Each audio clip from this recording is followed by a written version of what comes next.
I picked up this book during a quiet phase of my life, and it felt like someone was finally talking to me, not teaching me. Being alone doesn't always mean loneliness. Sometimes it's where you meet the strongest version of yourself, and this book explains how. When I first picked up The Art of Being Alone, I thought it was going to be one of those books that simply tells you, learn to enjoy your own company, and that's it. But as I kept reading, it felt less like a book and more like a quiet conversation with someone who truly understands what it feels like to be alone in a world that constantly tells you not to be. This book doesn't treat loneliness as a weakness or something that needs to be fixed.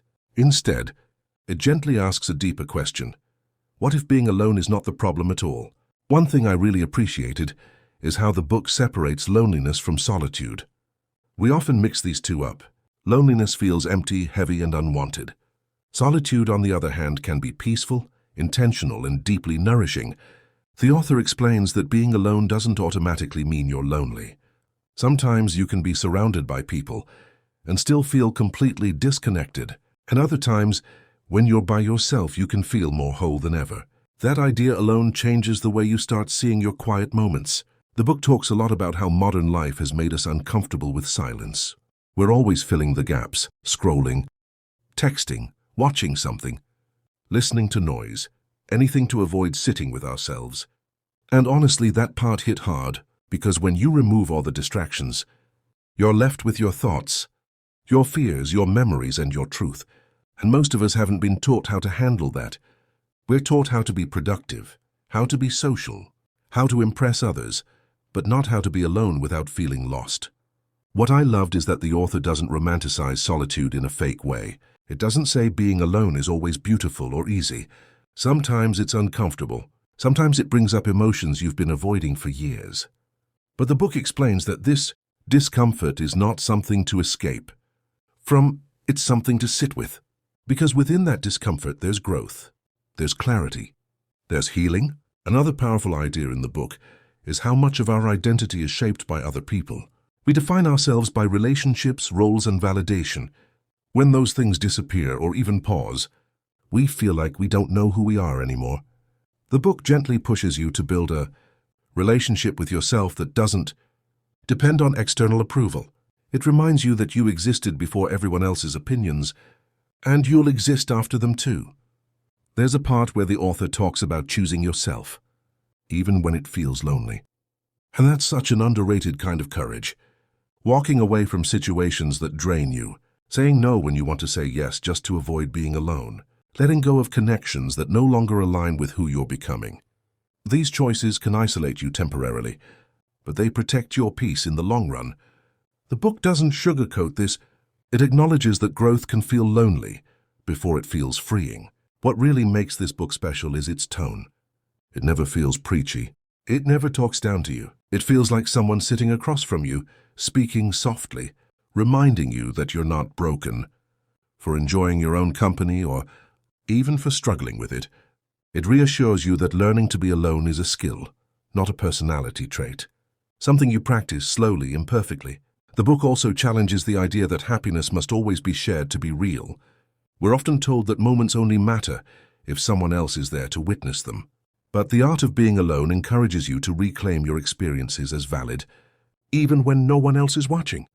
Drinking coffee by yourself, walking alone, creating something without showing it to anyone.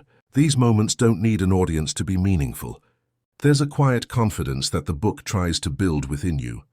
The kind that doesn't come from being admired, but from being at ease with yourself. When you're comfortable alone, you stop settling for half-hearted connections. You stop begging for attention. You stop fearing silence. And that's powerful, because then relationships become a choice, not a necessity. One subtle but important message in the book is that solitude helps you hear your inner voice more clearly. When the noise fades, you start recognizing what you actually want, not what you've been told to want. Your values become clearer. Your boundaries are stronger. Your intuition is sharper. The book suggests that many people feel lost, not because they don't have direction, but because they've never spent enough time alone to listen to themselves. The emotional intelligence in this book is honestly impressive. It understands that being alone can trigger old wounds, abandonment, rejection, self-doubt, but instead of telling you to just be positive, it invites compassion. It encourages you to sit with yourself the same, where you would sit with a friend who's hurting. No rushing, no fixing, just presence. I also liked how the book talks about creativity and solitude. Some of the most authentic ideas are born when no one is watching. When you're alone, you're not performing. You're not editing yourself for approval. You're just being, and that's where honesty lives. The book suggests that solitude is not emptiness. It's space.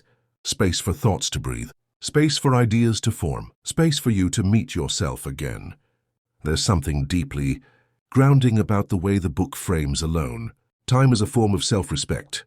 Instead of seeing it as a sign of failure or rejection, it becomes an intentional pause. A moment to recharge. A reminder that you don't have to constantly prove your worth through social activity or availability. By the time you reach the end of the book, you don't feel like you've been given a set of rules. You feel like you've been gently guided back to yourself. And that, to me, is the real success of the art of being alone. It doesn't promise that you'll never feel lonely again, but it teaches you that loneliness doesn't define you and that being alone can actually be a place of strength, not fear. If you're someone who feels overwhelmed by constant noise, pressured by social expectations, or afraid of being alone with your thoughts, this book feels like permission to slow down, to step back, to breathe, and to realize that your own company might be more healing than you ever allowed yourself to believe. In the end, the art of being alone isn't really about isolation or pushing people away. It's about connection, the most important one you'll ever have. The connection with yourself. It's about learning how to be present with your own thoughts, how to listen to your emotions without judging them, and how to stop seeing alone time as something empty or meaningless. The book reminds you that your relationship with yourself sets the tone for every other relationship in your life. When that connection starts to feel safe, honest, and strong, you notice a quiet shift within you. You stop looking for constant validation from others.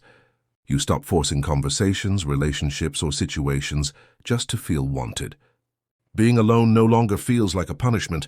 It feels like a choice, a space where you can breathe, reflect, and grow without pressure or performance.